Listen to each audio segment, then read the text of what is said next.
Some months ago, Nationwide contacted John Kelleher, chairman of the National Transport Museum, asking to interview him at the museum and speak about Dublin Trams. The Nationwide programme appeared in September 2025.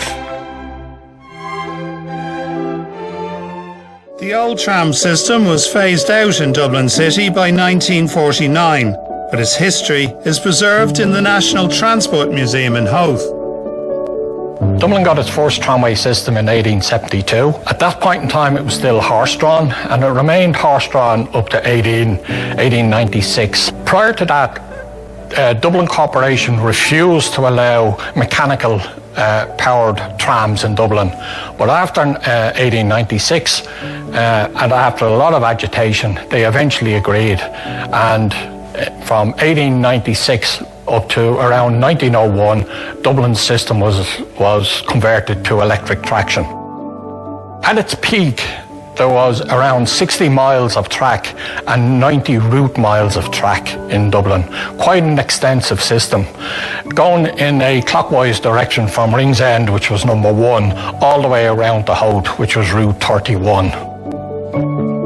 Most people did not have any means of transport, mainly they walked. So the tram was a major improvement in getting around the city.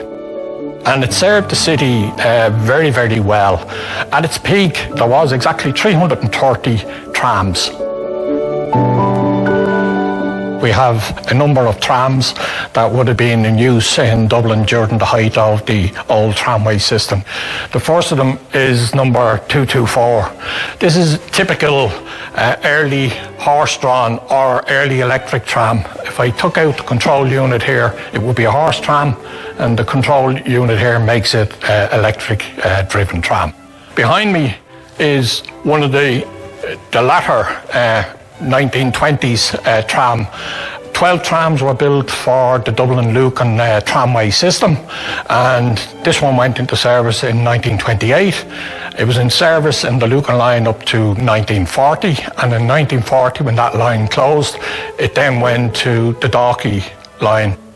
Dublin trams were quite tall. This one is about 15 foot high, so it's much higher than a normal double-decker bus. And amazingly, 2 trams from the Lucan system survived to this day, and we have both of them. Pure economics was the reason for tearing up the tracks. By the mid-1930s, the tram tracks were in a condition whereby they would have to be replaced. That would have meant ripping up all the streets and replacing the track. That would have been quite expensive. So to buy a bus back in 1937 was about £1,200. It would have cost probably a couple of million to renew the track.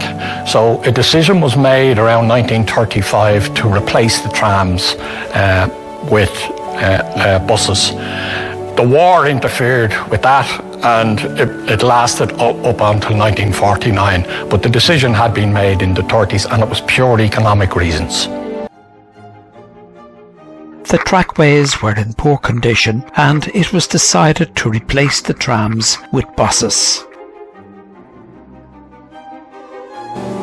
We probably should never have got rid of them. If we look at the map, the route map of trams in the city, by very minor alterations, we could have covered all the new suburbs that were developed in Dublin from the 30s and 40s and 50s with tram systems. It was just an extension of what was already there. Dublin had, at its peak, was considered one of the finest tram systems in Europe, if not in the world.